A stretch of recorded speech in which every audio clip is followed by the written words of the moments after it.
বলি মেদিনীপুরে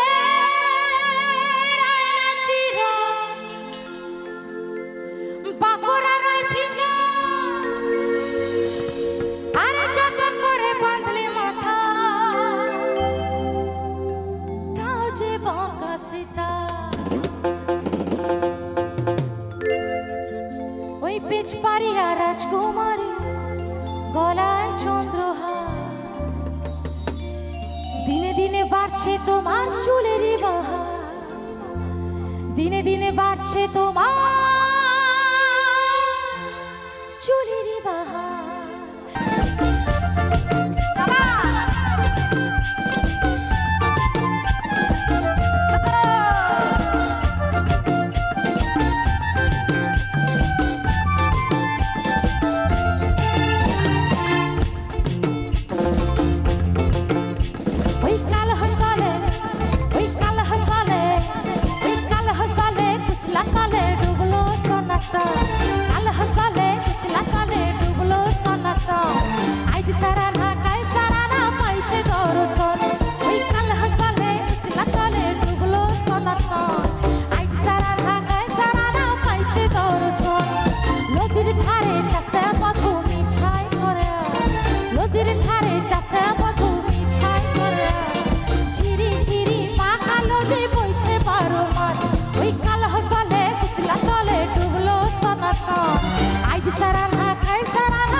তোকে মানাইছে নাই রে আরে একেবারে